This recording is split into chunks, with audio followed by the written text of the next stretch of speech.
సర్పంచ్ ఎన్నికల్లో కాంగ్రెస్ ని ఓడగొడితేనే 2 పంటలకు రైతు బంధు వస్తుందని మాజీ మంత్రి సిద్దిపేట ఎమ్మెల్యే తన్నీరు హరీష్ రావు హెచ్చరించారు.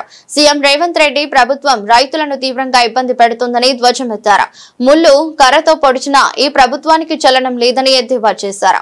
రేవంత్ రెడ్డి ప్రభుత్వానికి రైతు బంధుపై ఒక విధానం లేదా అని ప్రశ్నించారు. రేవంత్ రెడ్డిది ఒకటే సూత్రం, ధరలు పెంచుడు, కమిషన్లు దంచుడు. కేసీఆర్ తెచ్చిన పథకాలు బంద్ పెట్టుడు తప్ప ఆయన చేసిందేమీ లేదని సెటైర్లు గుప్పించారు హరీష్. సర్పంచ్ ఎన్నికల్లో కాంగ్రెస్ ను ఓడించకపోతే రైతు బంధు పథకం పూర్తిగా బంద్ కావడం ఖాయమని హెచ్చరించారు. నారాయణ ఖేడ్లో హరీష్ రావు పర్యటించారు. పలు కార్యక్రమాల్లో ఆయన పాల్గొన్నారు. అనంతరం స్థానిక సంస్థల ఎన్నికలపై గులాబీ శ్రేణులకు దిశానిర్దేశం చేశారు. ఈ సందర్భంగా మీడియాతో మాట్లాడారు హరీష్ రావు. రైతు బంధు ఎగ్గొట్టిండు. ఇప్పుడు ఈ యాసంగిలో రైతు బంధు సగం మందికి ఇచ్చి సగం మందికి ఎగ్గొట్టే కార్యక్రమానికి రంగం సిద్దం చేసిండు. ఓట్లు డబ్బల పడంగానే అసలు సూత్రం బయట పెట్టారు. ఇక కాంగ్రెస్ ను సర్పంచ్ ఎన్నికల్లో చిత్తుగా ఓడిస్తేనే మీకు 2 పంటలకు బోనస్ వస్తుంది, 2 పంటలకు రైతు బంధు వస్తుంది, పంటల బీమా వస్తుంది. ఎన్నికల ముందు ఒక మాట, ఎన్నికలు అయిపోయినాక ఒక మాట. ఇవాళ రైతు బంధు అనేటువంటిది అన్ని పంటలకు 2 పంటలకు కూడా ఇవ్వాలి.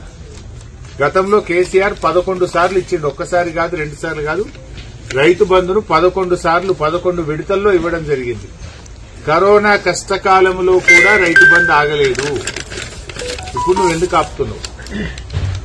నిన్న వ్యవసాయ మంత్రి స్పష్టంగా చెప్పిండు, పంట వేసిన విస్తీర్ణానికే రైతు బంధు ఇస్తాం, మిగతా వాళ్ళకి ఎగ్గొడతాము అని చెప్పిన తుమ్మల నాగేశ్వరరావు. మరి రేవంత్ రెడ్డి నీ పాలసీ ఇదేనా? యాసంగికి ఇప్పుడు ఎగ్గొడితే నాకు తెలిసి నారాయణ ఖేడ్లో 1,000 మందికి వస్తాయి, 12 మందికి రాదు. ఇదంతా పత్తే కదా. అయితే పత్తి లేకపోతే కందులు, వరి ఎంతో 10-20 పైసలు ఉంటుంది అంతే.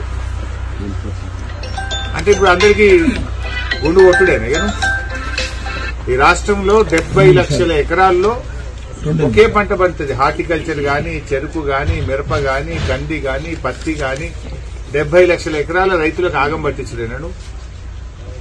అంటే నీ విధానం ఏంది?